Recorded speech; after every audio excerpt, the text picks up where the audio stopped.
Okay. Good morning, everyone.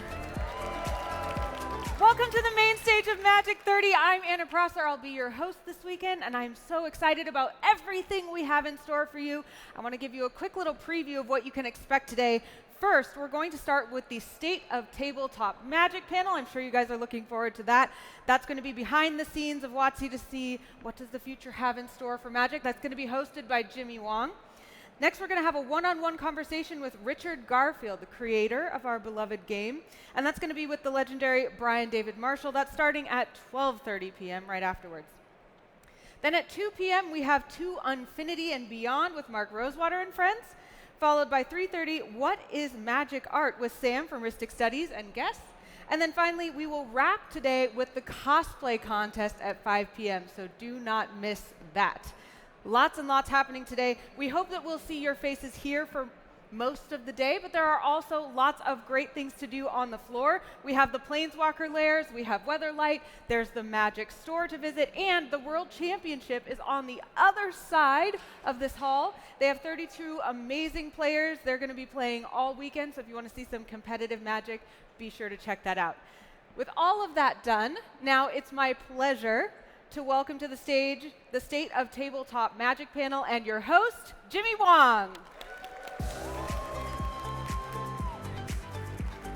Hello everyone. It's going to be a great panel. If you are not in here yet, there's tons of seats if you're walking around the hall. Welcome to Magic 30, everybody. Day two. I already lost my voice, so we're off to a great start. Hope you're all doing well. It's awesome to finally be back in person in gathering with everyone. We have a very amazing panel today. We're going to be showing off some preview cards as well, so you don't want to miss that towards the end of the show. But we have an incredible lineup of people from Wizards of the Coast, some of the heavy hitters and the movers and shakers of the company there. And we're going to talk about the state of tabletop Magic. So we're going to be covering a wide breadth of a lot of the stuff that's going on with Magic the Gathering this year and next year and into the future. Lots of exciting stuff. Again, if you're wandering around the hall and need to sit for a little bit, this is a great place to start. We have a huge lineup of really great stuff. We're talking to Richard Garfield after this, too. That seems pretty cool. But let's get right into it. Please welcome to the stage our first three amazing panelists. They have a ton to share about the state of Magic. So please give a warm welcome to Ken Troop, the VP of Franchise, Jackie Jones, Senior Creative Director, and Aaron Forsythe, VP of Design. Some familiar faces. All right, well, we have fancy job titles, but for all of us out there that actually don't know what any of that means, let's go down the line and hear a little bit about what your jobs actually entail at Wizards. So, Ken, let's start off with you. Yeah, hi. I'm Ken Troop. I'm the Vice President of Franchise. Really what that means is I directly oversee the business and production groups for the Magic Studio and work really closely with Jackie and Aaron in getting the game to come together to do everything that we want Magic to do. Very cool. And Jackie, Senior Creative Director, what does that mean? Yes, so I lead a team of multidisciplinary world-class creatives from art directors to narrative game designers to graphic designers, concept artists, managers, producers, that all come together to collaborate and create the amazing worlds and stories and visuals that make the Magic brand so iconic. Very exciting. Love that. And Aaron, finally, VP of Design. What does that mean? I have the fun job of leading everyone that makes cards. So I have Jackie's creative team reporting to me, plus all of the designers, Mark Rosewater and his crew, and editors that put all the words, numbers, and pictures on all the Magic cards. Very cool. So we have three, I think, a great cover of sort of what it takes to make Magic up here right now. Ken, we're going to start off with you as talking about the VP of Franchise. Magic is a huge franchise. It's a worldwide, internationally known franchise. It's a lot to wrap my head around. And a big part of that franchise is the fact that people play on the tabletop across from each other. So coming out of the pandemic, what is the state of tabletop Magic sort of in 2022 and moving forward? Yeah, I'll start by going a little bit back, right? We formed the studio about 4 years ago, and what that really meant is taking a lot of different groups within Wizards, R&D, the brand group, the production groups, and really wanting to bring them into this cohesive whole. And Magic really started doing better things when we formed that group. Right. And really we had two kind of starting principles. One was that Magic deserves to grow. Magic is the best game that we have ever played. Aaron has been here for, that's right. Yes. Clap for that. Not just the best game we've ever played. I think a lot of people can agree it's the best game in the world. You know, Aaron has dedicated the last 20 plus years of his life to this. I've been at Wizards for 16 years, and a true story, a common story among so many people in the studio is just how much Magic has meant to us and is for us. So one, we believe Magic deserves to grow much bigger than what it has been. And two, we believe that Magic is for everyone. Right. That really we have just begun to scratch the surface of what Magic can do as a game and a brand and as an experience. So we started putting that into practice 4 years ago. It was going really well. And then Took a small break. and then 2020 happened, and it was, it was a really interesting time for the world, and it was a really interesting time for Magic. And there was, within the building, a lot of questions about what did this mean for Magic. But it turns out that the two things that Magic does better than any other experience I have ever played is it creates joy and it creates community. And the two things that I think the world most needed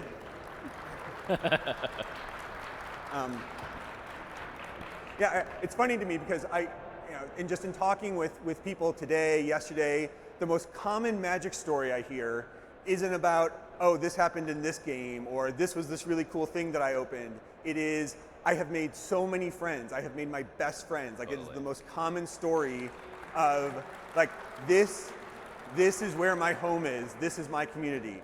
So Magic generates joy. It generates community. During pandemic, what people most needed was joy and community. Totally. So instead of Magic taking a hit, instead of tabletop Magic taking a hit, it did the exact opposite. So, where are we at in 2022?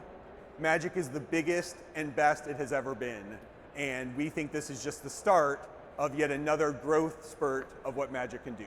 Yeah, that's amazing. And obviously, tabletop is at the core of Magic. We see just how much fun it is to be able to sit across from people, especially in multiplayer pods now. How does that idea, just the concept that this is a game you do play physically with cards in your hand, drive decision-making around the franchise? Yeah, for us, it's never been a question or a doubt that tabletop Magic is the heart of the Magic identity. Like, we love Arena, we play Arena, Arena is fantastic, but it is a part of this overall Magic experience. And 5-ish years ago, when we were all playtesting Arena, we recognized how amazing it is and what it was going to do for Magic. But also, it gave us the opportunity to really reflect on what tabletop Magic does uniquely. Part of that is social play. Mm-hmm. Like, in no other expression of Magic can we get together at a table, look at each other, smile, have fun. The other aspect was what we call collectibility. Just the sheer visceralness of holding objects in your hand that you can go, I love this thing, I love this art, or I love this card, or I love this feel. Right. And so starting around 5 years ago, we started making deliberate evolutions in how we think about Magic. So that part of that specifically was more Commander, bringing Commander into the tentpole sets, making sure that more sets had a Commander aspect to them. And it meant collectibility, so just more treatments, more art, more cool things for people to go, oh, like, not every treatment or not every card is meant for all audiences. That would be really hard and really unsatisfying, but rather coming up with a wide variety of things so that I as a player can say, oh, that's what I want. Yeah, and Magic is obviously bigger than ever, more players than ever are playing it. And like you mentioned, very specifically different kinds of players. Players that care much more about A than B, and could care less about C, but there's someone that's the complete opposite of that. So that sort of like unique sort of entry point, that vantage point, that lens, how does that sort of fit when you create a franchise that's trying to address such a big swath of players? Yeah, so we've been doing a lot in terms of data and player focus and research to really better understand our segments, right? One of the easiest traps, because we do love Magic and we spent so long with it, one of the easiest traps for us to fall into is either that we are the audience, or that the audience we can most easily hear from or talk to is the audience. And as we really pushed ourselves to do a lot more work, a lot more data gathering, we found that wasn't really true. that there's actually, like look, the world of Magic and Magic audience is far more diverse and weird and expansive and awesome than anything you get from a single facet of how you're playing Magic or what you're listening to. So we really chose to embrace that, and through things like Universes Beyond and Secret Lair and set boosters and collector boosters and many of the other things we're doing, this is us reflecting on, hey, we see these different people who want to be a part of this. They want to be a part of this journey, and how can we create products and experiences meant for them? Right. That's awesome. That's great to hear, sort of that entryway, that funnel. And it's a great segue to Jackie, because we just mentioned a bunch of different things that need a bunch of different creative styles and all of that stuff. So how does the creative team work together to approach that idea that Magic is for everyone, but we still have to remain true to where its roots came from, but still find ways to appeal to the sort of larger and growing audience? Yeah, absolutely. I think for me, as an art lover myself and as a creative, one of the things that really drew me to Magic in the first place was the amazing creativity that goes into it, and the quality of the art and the diversity of the art style that really lets the game come to life. I think when you go back 30 years, we have some really iconic and legendary Magic artists. Mark Poole and Mark Tadine are here today, which is awesome, yes? Big shout out. If you haven't made your way over to the Artist Galley, definitely do that after the panel. Meet them. And I think over the past 30 years, we've grown upon that and really expanded the artist pool. Now we work with over 1,000 artists all over the world, which is incredible. That's amazing. Yeah, Magic's putting out so much art every single year, and it's interesting because it's not just pure fantasy worlds. We recently had Kamigawa, Neon Dynasty. It's like one of my favorite sets of all time. I'm sure a lot of people agree. It's such a different feeling, but it still feels so Magic at its core. So how do you approach that creatively, making such a different cultural IP? It has so many other layers to it, and now you have to add on this fantasy layer as well to just make sure it all fits in. So how do you work with that? Yeah, I think one of the areas that I think that Magic creatively is really excelling in right now is finding that really sweet spot between honoring the past and putting something together that people who know and love the lore will be rewarded by. Right. And at the same time, creating something that's fresh and new and exciting that people who are new to the game will find exciting and intriguing. And even if they don't know the history and don't know the lore, that they are excited to engage with. And I think that Neon Dynasty is like the perfect example of that, like kind of coming to life. Yeah. Yeah. Yeah, I mean, is it exciting to sit down and know, hey, we're going to collaborate with this extremely talented, famous artist from Japan, as well as these artists here, and mesh that all together? Like, what does that room feel like when you're all coming up with those decisions? Yeah, I think the challenge of taking something that is maybe known or thought to be known and doing something new, what does that look like in practice? And I think that for Neon Dynasty in particular, we really looked at the source material and said, how can we give this a refresh, but in a really authentic way? Right. And to do that, some examples were for, we talked about different art styles earlier. We worked with Kogoro, which is an art studio in Japan. Yeah. And they did all the booster fun, which was so exciting. We took our fiction that we do for our sets and we made a manga out of that, which was new and different. Yeah, really that's very awesome. cool. And then again, going back to doing things really authentically and as accurately and correctly as we can, we engaged multiple cultural consultants and their expertise from big picture things to like the smallest little details of, how do you hold a sword properly, or how do you fold your kimono properly, just to really make sure that we were getting all those details and creating a world that felt accurate and real. Yeah, I mean, I think it makes a huge difference, right? If you look at someone and you talk about Magic the Gathering, you know for it immediately if they're a Magic player. And in the same way that if you see a detail in something that's supposed to be a cultural representation and it's wrong, you know it's wrong. So it makes a huge difference to have those sort of creative choices, I think, emboldened by that.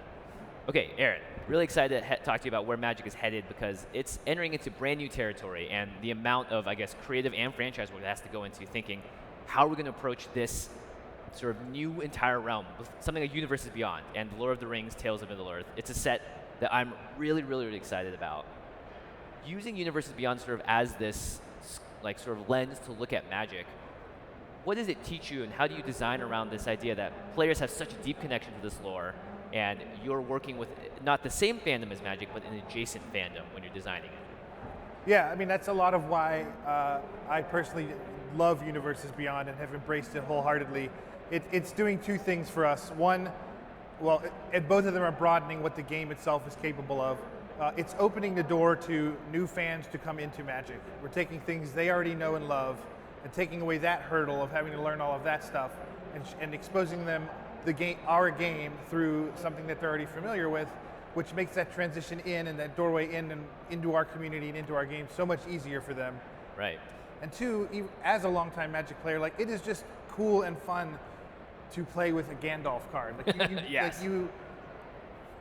It just feels really different. It comes to life in ways that you can only imagine. We've seen fans making cards for these kinds of characters and stuff like that over the years, all this stuff. And the fact that we get to do it for real, we have deep subject matter experts and super fans of all of these different properties in the building, and we apply them to the different products, and the magic happens. And the partners that we work with have just been thrilled, both with our creative execution on a lot of this stuff, but also our game design. Yeah, it's funny because I remember visiting other game development studios, and they're making a card game, and the first thing you hear about is like, we have a Magic night. So they're taking their love of Magic and applying it to their design, and we're doing the same thing here with adding it to the Universes Beyond. I think Warhammer was a complete, just amazing set. Everyone I've talked to, especially my very dedicated Warhammer fans that know a lot more about the game and that world than me, think it's just a knockout. They love every aspect of it. Has the success of those Warhammer decks sort of given you new lessons to apply to future Universes Beyond? I mean, I think what Warhammer showed us is this is what it's like when we get to do the whole thing correctly. Right, not just a little bit of the entire. Right, it's not like a little tiny thing like some of the secret layers we've done, but this is this is the promise of Universes Beyond. It is fully immersive, it is beautiful, it is really fun, it is authentic to both Magic and the other property.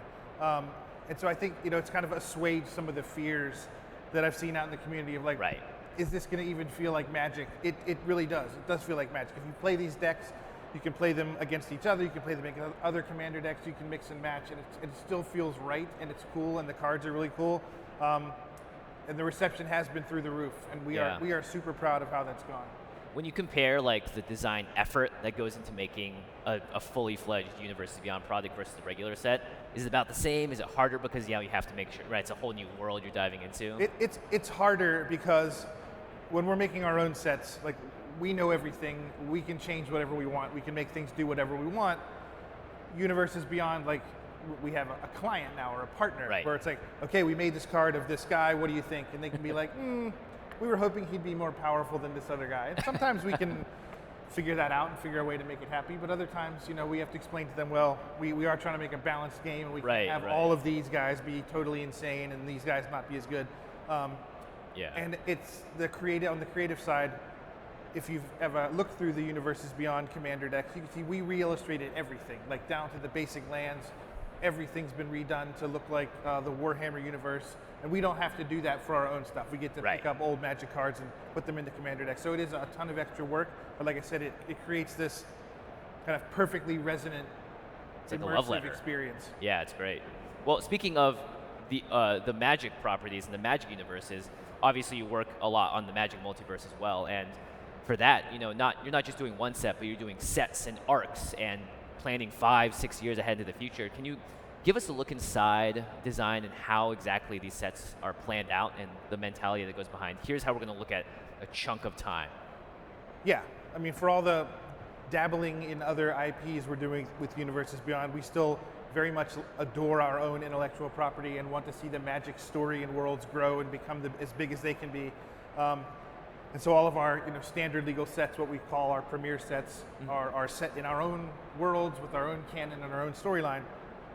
And there's a small group of us that meet every week to kind of plan out the future of Magic. It's myself and Mark Rosewater from the design side, and then Jackie, Doug Beyer, and Matt Danner on the creative team. We have Roy Graham, who's our narrative lead, and Frida Cutler, who's a producer. So that's it. That's like the team that is brainstorming what's going to happen 1, 2, 3, 4 years ahead in Magic. And we are kind of left to our own devices. It's just a group of super fans who deeply know and love Magic's lore, thinking about what's the coolest next world we can do, what's the next kind of one-year story arc that we can do. We brought you this, Dominaria, Brothers War, Phyrexia All Will Be One, Marks and Machines. It's an awesome story. Like, I think it just shows how much we know and love our own past and Magic's storyline, and we're bringing that to life this year. And we plan out, each subsequent year kind of has a story that runs through it. We come up with 4 new worlds, or we go back to old worlds. Right. And we are not influenced at all by corporate execs or Hasbro or anything like that. It is just Mr. Monopoly doesn't come knocking. Right. It's like, just, where's my universe beyond? What do we think is going to be awesome for Magic? Right. We put together our thoughts, and then we start sharing that more broadly. With Ken and his leadership group, with the product team, the marketers. We get a cultural consultants involved. Does this sound like something we can execute on well? Eventually share it with the rest of the design group, get feedback, and iterate a bunch. Wow. But that's how the future Magic sets are born. That's amazing, and thank you so much for giving us a small peek behind the curtain. Let's give a big hand for our first 3 panelists here. A ton of brand new information, really valuable stuff. TLDR, I think Magic requires a bit more. I thought it was just Mark on like one of those hamster wheels in the back, and he just starts yelling, and then is there someone just writing it all down? But that also happened. I guess it's a little more complex. All right, we're going to bring out 3 more panelists here and continue to talk about sort of how the game is expanding and growing. So please give a warm welcome to Mark Heggen, product architect, Melissa DeTora, senior game designer, and Hugh Jensen, director of play programs. Well, I suppose we should just kick it right off.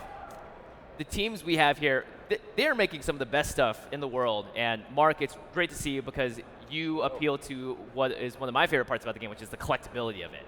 And I've loved what we've seen recently. I love the Lil Geary secret letter we have here. Everything is just coming together in great ways for a collector. When it comes to collecting and addressing and making stuff for the rest of the Magic community, what are key priorities in terms of sort of talking to these new audiences and saying, hey, look, this could be a game that you love? Right. Yeah, I think, one of the most amazing things about a Magic card is the way that sometimes it can speak to you. It can really connect. Even if you've seen hundreds of cards or thousands of cards, yeah. Sometimes you pull one from a booster or you see that preview and you're like, that card gets me, right? And there's a lot of ways that can happen. Often it's through, the storytelling, the worlds, the characters. Sometimes it's the art. Like there's cards that I can't explain it. I don't even know what's happening. I love looking at it. Yep. And sometimes it's stuff happening outside the card. So like there's cards that remind me of my sister or summer camp or a game I played. So all of those are beautiful. And partly we're in the business of thinking around new ways to make that happen because it's such a beautiful moment when it does. Yeah. Totally. So collectability is a place where we can really go for it. Like we can look at things in addition to art and story. We can start thinking about things like frames, for example. Right. And say, what more could you do with a frame to maybe make a card connect with someone? Yeah, like the picture we just saw up there, that nature's lore. If we can bring it back up, that'd be amazing. But that we have some lore examples, is like one of my favorite versions of cards I think I've ever seen. That kind of almost blew my brain in terms of like, this actually can work as a card. And for me as a collector and a player, it opens my eyes a little bit more and makes me love the game a little bit deeper too. Right. So it's sort of like you're attempting to make everyone's favorite Magic card, right? Or something that's going to make someone go, yep, that's it. That's the one. This is the thing that's going to get me into it. Yeah, so it's a way we think about cards sometimes is like, what's it going to take to make someone's new favorite card? Right. We all have cards, certain printings that just connect with us. Do you have a favorite card, Jimmy? Yes. It's either the original art for Incinerate, which is just that skeleton with its head being blown apart. Right. Or the new Misty Rainforest that Shelley Wan did with the retro frame. Yeah. Like that to me I just saw it and I was like, this is perfect. Yeah, so like these moments are so important and these kind of North Stars of like, this is the card that really is my kind of flag. They're a big part of what we do. Particularly as new people come in, so as we're trying to welcome people into the game and like make it easier for all of us to get our friends and relatives and new people to join us in this amazing game, a card that really connects with them is a great chapter 1 of that journey. Right. So I brought some more examples of the kinds of places where we're trying to kind of take those attempts. So for example, let's take a look. Wait for it. All right, so here's a cat token. This is my daughter's favorite Magic card. And this card is like, every day makes it easier for me to get my daughter to come join me and learn this game. It's amazing. It's not everyone's favorite card, but it's hers, and that's a win. Right, and there's plenty of other cat tokens out there, but this one is the one that resonates. Right, here's another place. You heard Aaron talk about what we're doing with University Beyond. again, some people didn't grow up with Magic. They don't know the characters. They don't know the history. But they know Chun-Li. That speaks to them. She speaks to them. And so Chun-Li, this card is a way where we're, hopefully making someone's new favorite Magic card that starts them on a long career, getting to know the rest of Magic. Right. And the multi-kicker obviously is the best inside There joke you on a go. card I've seen in a while. Here's another example. This is the Kojima Sorin that we did. Again, some people are coming from a different background. They have different references. And this card has kind of layers of meaning because of the artist and the previous work they've done and what it means for them to now be part of the game. Super powerful. And here's a different take on Sorin. Again, so they're all working in different ways. They're speaking to different people. Right. But all of these cards are ones that we hope are someone's new favorite card. Yeah, and so this is a card that is really interesting because as someone that grew up playing the game, the original Demonic Tutor, seeing it on the booster boxes and stuff, was something that struck me as just so iconic that when I saw this come out, as an old fan, I instantly connected to it. Right. So, I think Magic is a game that has been part of our lives for so long, and there's always room for a new favorite card. So, you may have played Demonic Tutor time and time and time again. Right. But when we came out with this version here, it's a whole new spin, it's a whole new approach. And again, it kind of speaks to the power that we hope to unlock when we're really just going for it, letting ourselves try things, letting the creative teams just take shots on goal. We're not sure if they're going to work, but sometimes they do. Sometimes. I mean, it's good enough to be on the hoodie over there if you all want to buy it as well. Oh, yes. Here's another one, right? So this is, right, what a card. Yeah, let's give it up for Extra Life. Right. Yeah, so here again, this is a lot of people's favorite Magic card, and it's because it's telling a whole story. We're all, through this card, part of something bigger. We're giving back. And really, it's in our collectibles line. It's a place like Secret Lair, which allows us to kind of explore these paths, right. Put these things in the universe, raise the money, put this child's art on a Magic card that we can all play with. So again, it's like the more freedom we give ourselves to try these things, we just keep finding new ways to kind of pay off with cards like this. If I was a kid and I saw that too, I would be like, this is the game. Right, this is right. it. My art's good enough for Magic. Yeah. Here's another one. This is a personal story, but I have a friend who's been playing for forever, and when this card came out, she texted me to tell her that this card gave her chills. Wow. And in some ways it's a kind of subtle card. The frame's not going too crazy, but it's this art, this rendering, this style, it just connected with her in a way, her new favorite Magic card, and she's opened, thousands of packs, and this one is, so it's it's a lot of fun. Yeah. And I think we have one more here, Bearscape. Yeah, Bearscape. Yeah. So many people across all of Wizards were so proud of this card to be able to make it and print it and see it out there and see the reception.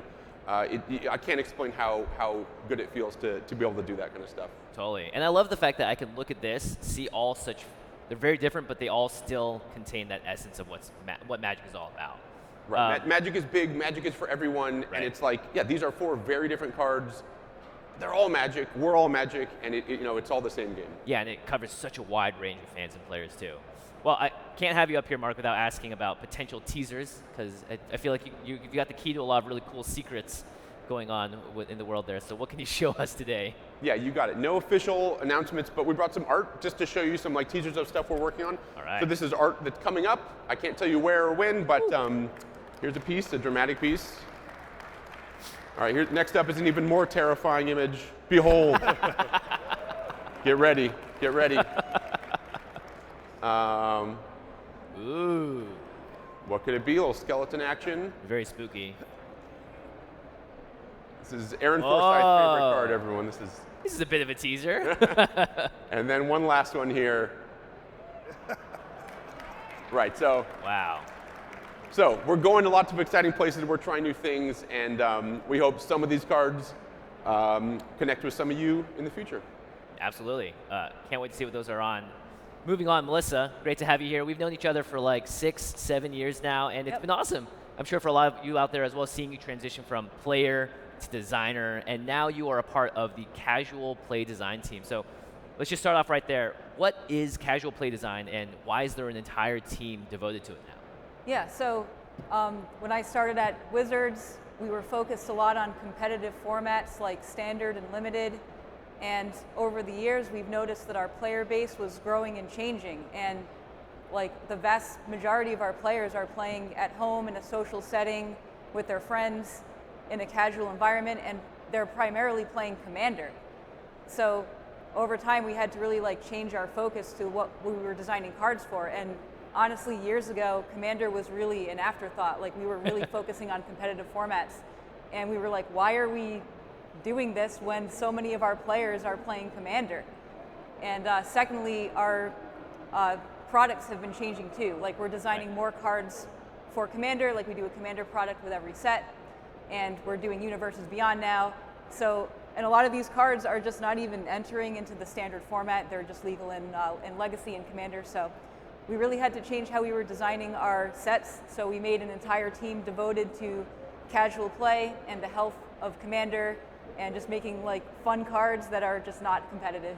Right, and yes, definitely big kudos there. It's interesting because I think playtesting one-on-one makes sense. You know what you're trying to get to, but playtesting for a casual multiplayer format seems like it's a little bit different in terms of what your priorities are. So can you talk to that? Right, yeah, so if you're a competitive player, you often have one goal, and that's to win. You know, you're trying to optimize and play the most powerful cards possible, and you're just trying to win, right? But in Commander, often that's not your primary goal. You know, you're trying to have a fun time with your friends in a social setting, at a game night or whatever. So we don't really take balance into consideration with Commander, especially because you have the 30-year history of Magic. You know, we have so many powerful cards that the format is competing with, like Soul Ring and Mana Crypt, for example, you know, fast mana. So, and like even something like Doubling Season. Yes, every Planeswalker has a one-turn ultimate with Doubling Season. So, you know, we can't really like... There's lots of crazy things you can already do, so why focus on balance? Yes, so like when these cards are in the format, we can't really balance around these old cards from the past. So instead of focusing on balancing the format, we focus more on things like finding the most fun that a card can be, and focus on fun play patterns, focus on how to customize your decks in the way that suits you. Right. Finding cool like combos and like ways to make the players feel clever. So it's mostly about the play patterns and not really about the power level for Commander. Yeah, that makes a lot of sense. And I think another big part of Commander is the fact that it's a community format, and there's a lot of community feedback as well. And does that play into the design process as well, hearing what everyone's sort of talking about? Yeah, absolutely. So our team, we listen to community feedback all the time. Like we talk to the RC, the rules committee, all the time. And we also have one of our team members is actually in the Commander advisory group. So we're always like watching like streams and reading Reddit and reading social media and taking feedback into consideration when we make our decisions. So I'll talk a little bit about a couple of things that we're doing based on community feedback. Okay. And the first thing is we're dialing back treasure a little bit. You know, like we made a lot of treasure cards over the past few years. You know, the value players like no, keep them. And like some of them were really pushed, right? Like Dockside Extortionist is the prime example. You know, like a lot of people are really sick of that card, and then like over the years you just see there's just treasure kind of everywhere, and the players were getting like really sick of it. It's getting to be ubiquitous. Right. In your Commander game, you will have treasure in it. That is just a thing, and it's making the format just a little bit like faster and more powerful. So one thing that we're doing is toning that back a little bit. All right, and the second thing that we're doing is so if you look at what are the most powerful decks in Commander, often you will see the partner mechanic. Right. You know, like these are just really powerful pushed cards where you get to have two commanders in the command zone, and it's really powerful. We're trying not to do so much partner going forward. So one thing that we did with Stranger Things, the Universes Beyond Stranger Things Secret Lair, is we tried this new version of partner called Friends Forever, where you get to have a subset of partner. Right. And this is really cool. You can still like mix and match your partners and like have customizable partners, but you don't get to choose from the entire card pool of partners, which makes them a lot less powerful. So like our philosophy with partner going forward is to do more stuff like this and like partner with, rather than like actual partner. Right, so you're putting the partners in a box, not sort of saying like, just open it, do whatever you want, and then you get to really regulate the play pattern a bit more. Really cool. Thanks so much, Melissa. Huey, let's move on to you. We just talked a lot about casual play. I saw your eyes start to glaze over. You're known as quite literally one of the greatest players of all time. Much respect. And now you're at Wizards. I don't know if a lot of people know this. Yeah, it's really awesome. You're there to help keep the spirit of competitive alive and well, right? Yeah, I mean, that's the hope. You know, in the theme of Magic's for everybody, Magic's definitely for competitive players too. Oh yeah. Historically, competitive play has been, you know, a major focus of Wizards, and I think sort of as emblematic by my hiring, they intend to, we intend to keep competitive play healthy, alive, thriving, and making sure that group of players can enjoy Magic in the way that they love to play it as well. Yeah, and it's not just any competitive players. We're talking about new competitive players, young and old, sort of anyone getting into the idea that like, hey, I want to play this and really challenge myself, right? Yeah, I mean, to me, Magic was always, look, Magic was everything, not to be over the top, but the most important thing it provided to me was community. And the second most important thing was an intellectual pursuit. Right. And so to be a part of the group, the company, the team that provides other people, you can see as emblematic at the World Championship going on right now. The young kids are killing it. The old guys aren't doing so well, but we've got the whole spectrum of demographics there from you know, people who've been playing Magic for 20, 25 years to people who've been playing for 2 or 3 years. Right. And providing all those people with the opportunity to prove themselves and intellectually, I'm very happy to be a part of it. Yeah, that's really great. I love the idea of bringing in the new blood and having the old that are there and that have been there and just freshening up that pool, right? And soon we're going to be returning to Tabletop as well in terms of competitive stuff. So I feel like that's going to be another great moment for these two new generations of players to sort of meet. Yeah, so this is the last tournament of what we call the esports era. Right, the esports era, yeah. Right, so starting in February in Philadelphia, we are going to have the first Pro Tour, at least the first tournament branded a Pro Tour. All right. I think people are a fan of that. Yeah. Since about 2018. The last 2 years, we've had some great tournaments on Arena. Look, I love Arena, but I am really excited, especially given COVID. I think we all want and need to get back to the tabletop, Absolutely. play across the table, play on the Pro Tour.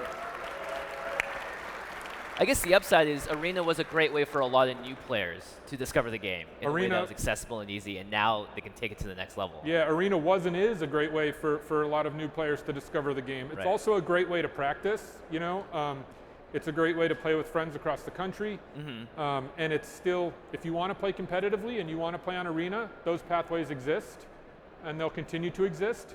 But the pinnacle of competitive Magic is going to be on Tabletop, where I think we all agree it belongs. Yeah, absolutely. Pro Tour coverage was like my first introduction to Magic, and I loved watching it because just seeing, I know it's a little boring sometimes to see a player hold a stone cold face the whole time, but to me that intellectual pursuit is fascinating to watch and to see people get to the upper echelons of it too. But that's not the only amount of competitive play, right? We have competitive play all the way down to the local sort of LGS level as well. So how is that sort of your contribution to the team expanding across all the different levels? Right, so yeah, we have play not only just competitive, but all types of play at all sorts of levels. To me, pre-release has always been our most, I don't know, important offering. Important may be the wrong word, but our primary offering. Yeah. I find it's the place where people of all interests, skill levels can come together, put everything aside for a day, open cards they've never seen before, have fun, show the art, show the text to their friends, play as much as you want, move on, go about your life. You know? Yeah. So even you, a grizzled veteran, has fun opening packs, building decks, and playing them? Yeah, I mean, I don't have to open the packs anymore. I walk over to Aaron's desk and I go, show me some new cards. But yeah, I think that's, seeing new Magic cards just has something special about it that I don't think you can experience anything like it in any other sort of Magic offering. But we've got pre-release for people who I guess I would consider semi-competitive. We have store championships and Friday Night Magic. Friday Night Magic is really unique. I find that most stores and communities over the past 20, 25 years have melded that program into be what's right for them. Right, and it's specific to each store and the community around it, yeah. Exactly. And then we have commander parties. And then for people, we know for sure that people who don't necessarily want to participate in events at stores or like this, they play in clubs with friends at kitchen tables at school, whatever, that's all great too. Everybody should play and enjoy Magic how they want. Magic is for everybody. Yeah, absolutely. And we intend to keep it that way and foster all of those areas. I can't wait. That's so exciting. Please give it up for our final 3 panelists here.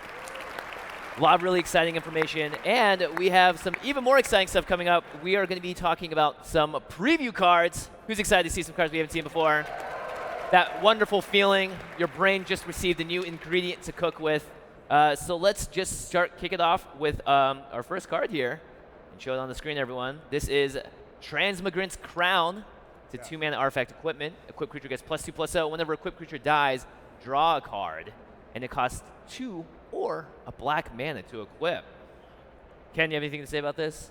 Yeah, so Transmigrant's Crown. I sometimes like giving design feedback for them to take or leave. And Play Design was looking to make this card a little bit worse. And I was like, oh, I have the answer. Just give it -1 toughness and it'll be fine. And they've kicked me out of all the design meetings after that, so I don't get it. You had one shot, Ken. And you blew it. I thought it was a really good idea. But yeah, it's a great card, obviously. Drawing a card when the creature dies, very good. All right, let's check out the next one. This is the Stone Brain. 2 mana for a legendary artifact. 2 and tap it to exile it and choose a card name. Search target opponent's graveyard, hand, and library for up to 4 cards with that name and exile them. The player shuffles and then draws a card for each card exiled from their hand this way. Activate only as a sorcery. This feels much more competitive and constructive, right, Huey? Yeah, I would say this is going to be a pretty strong sideboard card. This is unique in that this effect usually comes in black. Right. This is an artifact. This gives access to blue, white, green, red, mono red decks. Particularly strong against combo decks using the graveyard, reanimate decks, things like that. We'll see how standard shakes out, but to me looks like a pretty solid sideboard card. Yeah, graveyard, hand, and library, so it searches all 3 places. All right, let's check out this next card. It is Hurkyl's Final Meditation. It costs 4 blue for an instant, but if it's not your turn, it costs 3 more to cast. And it says return all non-land permanents to their owner's hands, end the turn. Yikes. Pretty extreme there, but this seems like a big story moment and a big moment to express a very cool piece of art as well. Jackie, do you have anything to say about it? Yeah, I feel like this card is another great example of what I was talking about earlier, of like that balance of honoring the past but doing something new and exciting. It's a classic, iconic story moment from the Brothers' War history, but reimagined, in a really exciting art style by one of our newer artists. Yeah, very cool. All right, moving on, let's talk about Drafna, founder of Latnam. 1 in the blue for a 2/1 legendary creature, human artificer advisor. 1 in the blue, return target artifact you control to its owner's hand, or you can pay 3 and tap Drafna to copy target artifact spell you control. Wow, this seems like a total build around, Melissa. Yeah, so this is one of the first cards that our team worked on last year. It's pretty cool. Brothers' War is an artifact set, so of course we have this really awesome artifact commander, and it does something pretty unique in that it copies your artifacts, and then you can return them to hand and copy them again forever and ever. So you can use this as your commander or play it in the 99 in your like multicolored artifact deck or your Urza deck or something. Yeah, there's a lot of places that Drafna can fit into. Really exciting. All right, let's talk about a reprint here. It's Aetherflux Reservoir, and I think the frames and the art speak for itself. So Mark, what do you have to say? Yeah, so as some of you know, this set has an artifact bonus sheet. So these cards aren't in the main set, they're not in standard, but they do appear in boosters.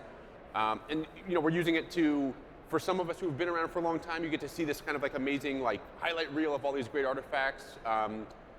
For newer players, they get to like experience what these things feel like. Yeah. So yeah, the water tower's back, and then we have these cool kind of schematic frames, or the schematic art style, which is actually something we tested out in Secret Lair originally. Oh, that's right.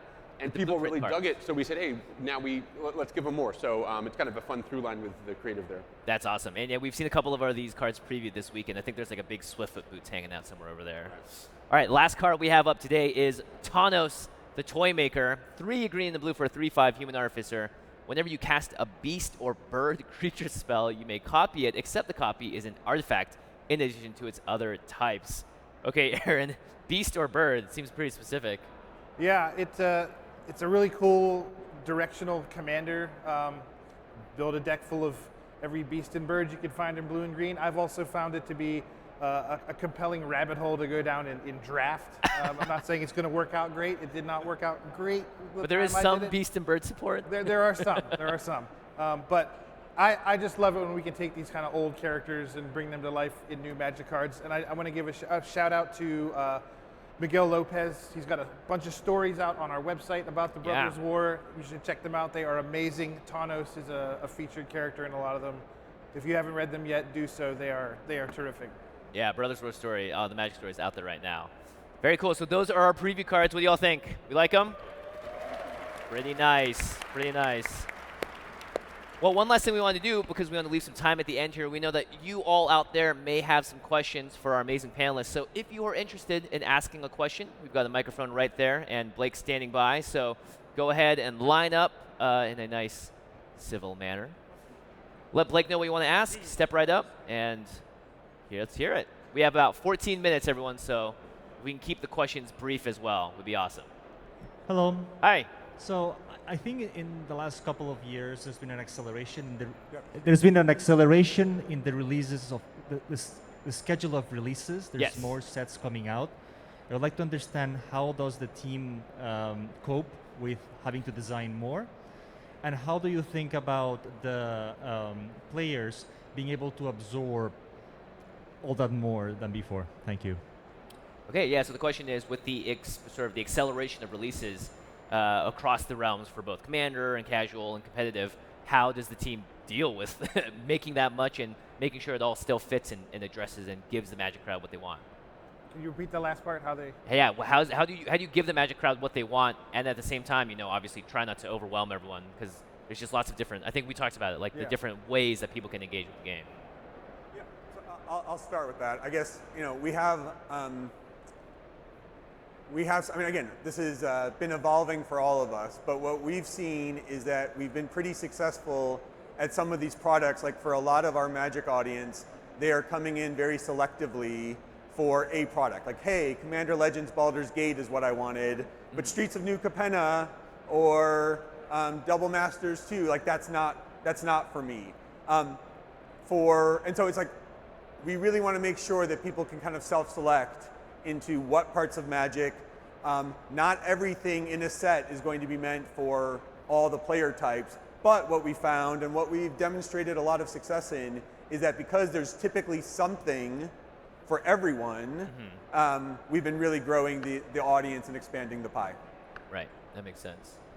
I guess, Melissa, maybe you can speak to the Commander side of it, because back in the day when a creature was legendary, it was like, oh, let's do this so that people don't play 4 of them in the deck. But now if you make a creature legendary, it's like we need to think about the Commander players when we design these creatures. Yeah, that is something that we have to take into consideration when making Commander cards. Like in Standard, legendary is a drawback, right? Like if you draw your second one, it's a dead card. So in Commander, that is not a thing. So like the power level is very different there. So you have more chances in the Commander product to do things like like we were talking about, to address more of the Commander crowd, right? Yeah, like we can make cards more powerful in a Commander-only product because the cards are legal in Eternal formats, which is a more powerful format. So we can definitely like push things a little bit more there. And in Standard sets, of course, we have to be a little bit more conservative. Right. And Mark, I guess because your product seems very selective, right? If you don't like the Secret Lair, that's totally fine, but this next one might be for you. When you're looking at sort of the full slate of what you're looking to do, is that a thing that you're like, well, we're just trying to hit these 5 audiences, or we're trying to segment it a little bit like that? It's something we're experimenting with all the time. So we're trying different patterns and cadences. But yeah, at the end of the day, of course, not every Secret Lair is going to speak to everyone. That's kind of the whole point. Right. And frankly, if we ever get to a point where we're trying to make everyone happy with any given wild creative swing we're taking, we're probably doing it wrong. So we're trying lots of stuff. People should get into what they want and skip what they don't, and we like that approach. Yeah, that makes a lot of sense. Cool. Let's take the next question. Hi there, guys. My name is Jay. You guys have been killing it with the new really well-themed planes. We had Vikings and we've had cyberpunk anime and all this other kind of cool stuff. If you guys had carte blanche to just design a plane around any theme you want, which one would you do? Personally, I'm still waiting for a Western plane so we can get Cowboy Jace. Ooh. We got Space Jace, but we don't have Cowboy Jace quite yet. All right, well, it was hard to hear. It was hard So to hear. And by the way, when you all come up to the microphone, just try and lean into it. Right into the mic. Yeah. So if you had carte blanche to design around any idea of a plane, he said Western themed, what would that be? And maybe a little bit So why. that's a tough one to answer because we get to do that. Like, we get to design around whatever we want. We wanted to do kind of an Art Deco New York City themed plane, and we made that happen. And I'm sure most of what you guys would suggest to us, we either have it in the works already or have talked through it, and we're not ready to go there yet. But we have some crazy stuff coming down the pipe. So whatever we can think of, we will embrace it and try to make it happen. We know we want to do this forever. So every reasonable sounding idea is going to get put through its paces. All right. Yeah, just to add on to that, like looking specifically at Kamigawa and Brothers War, those are two great examples. Like from a strictly business perspective, when we first started talking about going back to Kamigawa, from a classic business perspective, the answer would have been no way. Kamigawa for us, 2 decades ago was not our highest mark of creative design or business success. Mm-hmm. But Aaron and the teams had a really strong vision of what eventually became Neon Kamigawa, and we just went with it. And it, as Jackie highlighted, it's probably the set that, like from a coherence standpoint, is one of our biggest successes in recent years. Brothers War is another example of there are some real risks with a set like Brothers War, and is it too past focused? And yet, again, Aaron and Jackie and the teams coming together and having just an amazing vision for that. And at this point, the confidence level is really high that what these teams want to do, we are going to make really successful. And I think you'll see that with Brothers War in the weeks ahead. Yeah, I was trying to think of a plane I wanted. I was like, dinosaurs, that we got there. Space, we just got there. So I'm sure if you thought of it, there's a chance it's coming up. If you can think of it, we are thinking of it. That is true. All right, let's take the next question. And speak into the mic, please. Yeah, not a problem. Oh, sorry. So I'm not aware of the legitimacy behind it, but what are the chances of, if you revisit an intellectual property, of introducing an interplanar threat like the Eldrazi or Phyrexians into that world? Like, okay. So seeing like maybe Chandra throwing a Hadouken, or like Chandra throwing a Hadouken, nice. Yeah, okay, so the question is, if we are in another universe, what are the chances of an Eldrazi popping out of the great unknowns to attack that plane? Like a partner universe? Yeah, like a partner universe or something else. You can answer that one. I think right now it's something that you never say never, right? Like, I don't know. Right. But I think when we were talking about Universes Beyond too, some of the challenges, it's not always just what we want to do, what we would think is cool. Like we do have partnerships as well that we're working with, and it's what works with our IP, but also what works with their IP as well, and how that mashes up. Yeah, I think we saw a little bit with it, with like Innistrad and the Eldrazi. Gaz, a little bit of that. Oh yeah, we'll do it in our own stuff, but I do think we like keeping the boundaries pretty firm, like what our stuff is, and then Universes Beyond it even has its own card frame and security stamp to kind of say this is not Magic canon, any of this stuff is. So no plans right now for that kind of crossover. I do agree with all that. I will say if you were to go back 10 years and really try to think about, would Magic ever do X? I would suspect many of the things that Magic has done recently, most people would not have had on their Magic bingo card. So I agree with everything here, but I would also say never say never. You never know. All right, next question. Hi, my name is Kevin. I've been playing Magic since '95, so not quite all 30 years, but pretty close. Nice. But the last 2 years, mostly because of COVID and also because of my own personal choices, I've been playing primarily on Arena.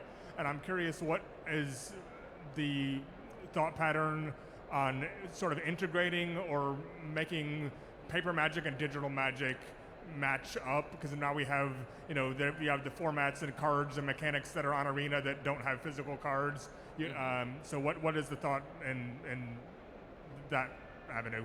Okay, yeah, that's a good question. So Arena and Magic traditionally are sort of going on slightly divergent paths. We have Alchemy in Arena. Those cards can't work in paper Magic. So are there thoughts or plans about how to integrate or keep them separate, or how that sort of thinking works when designing?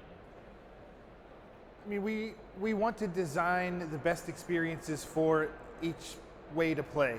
Specifically, I think if Arena was just beholden to all it can ever do is things that exist on tabletop, that it is closing itself off to a lot of fun things that can happen in a digital card game. And like the digital audience consumes content way faster than a tabletop audience does. Like digital audience will solve a metagame in a week that if Arena didn't exist, if you go back to when I was playing Standard back in the late 90s, you could go the whole Standard season and still not be sure what the best deck is, but what they can figure that out now just through the volume of play. So we need to create experiences that are structured to handle that kind of pressure. And Alchemy is an example of that. Historic is an example of that, where we can change things faster, add content faster. There will always be a high fidelity between Arena and Tabletop. Like all of the premier sets are going to exist. You can draft them exactly as they are. You can play Standard exactly as it is. But there's going to be a lot of stuff in Tabletop that's really never going to make sense on Arena. And there's going to be stuff on Arena that doesn't make sense for Tabletop. The Venn diagram will overlap a lot, but we want to make sure that we are giving each audience the kind of best experience we can offer them on each platform. I just want to jump in. Everything that Aaron said is right, but also we recognize that there's not just a digital audience and a tabletop audience. There's also a Magic audience, and that Magic audience, many players really enjoy playing in both. So I think the ecosystem you see today is a reflection of these different audiences and what they want. We do try to provide a lot of cohesion. We care a lot about it. But also we've been exploring more recently, what do some of these audiences who only want their content in Arena or only want in Tabletop, how can we better satisfy them? And that continues, I think, to be a conversation and a dynamic that we are pretty active in. So the data plays a big part in saying, you know what, they have this kind of appetite, and we know it's shared here, so this is how we're going to sort of bake this pie. Yeah. Cool. Thanks so much. All right, next question. Thank you. Thank you. Hi, I'm James. My question is, can you hear me now? Yeah, okay. Much better. I'm James. My main question is for the Standard competitive paper play. I've noticed in the, recent past and now that specifically Standard in LGSs doesn't have enough players to fire tournaments, and and on Friday Night Magic has been geared more towards Pioneer or Modern or other format other than Standard. I wanted to know what the future of paper Standard looks like on Friday nights or just in LGSs in paper play. I would say that's a good question. We're definitely aware of the issues you're talking about. We're definitely talking about it. I unfortunately don't have a concrete answer today for what Standard is going to look like in a year or what we're going to do our best to guide things in a healthier path for Standard, other than we're aware of it, we're talking about it, and we're working on it. Yeah. Yeah, we care a lot about it.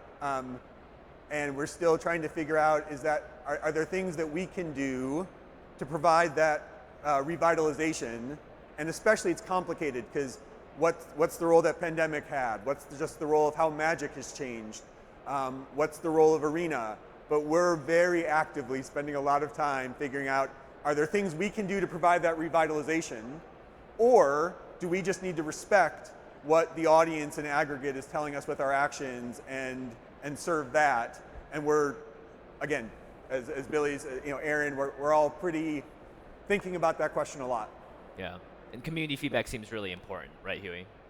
You're hearing what the players are saying. Yeah, or in this case, seeing what they're doing. Right. Like we know who's showing up. We know. You have the numbers, right? Right. So.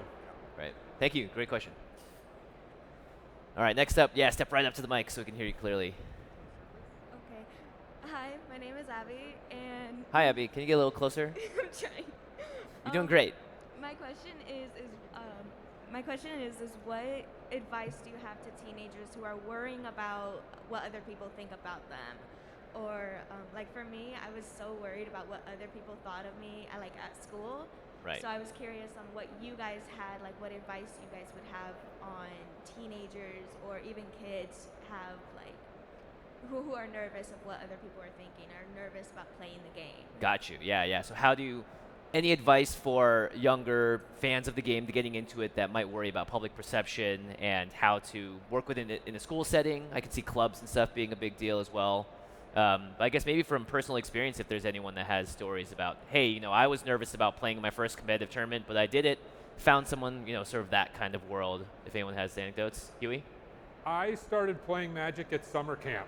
I got to summer camp on the first day. I was about 13 or 14 years old, and everybody was playing. And I think one thing that I find this to be true even at age 40. When you're worried about perception in a situation, most other people worried about the same thing. Right. I think that's part of the beauty of Magic. I think it lets you connect over the game. I think we have a look, there's always exceptions, but I think we have a pretty helpful community. I think usually in my experience, especially at local game stores, in a setting where people are playing, somebody there is willing to help. I wouldn't be afraid to ask, and I think you'll most likely find good results. Right. Yeah, I love that. Great answer. All right, everyone. We don't unfortunately have any more time for questions. I'm so sorry, but you can potentially catch the panelists afterwards and find them around. Thank you, everyone, so much for coming to the State of Tabletop Magic panel. We hope to see you around. Stick around. There has an amazing interview with Richard Garfield himself coming up soon. And please, let's give it up one more time for our amazing panelists. Thank you, everybody. We will see you at the rest of Magic 30. Have a great weekend.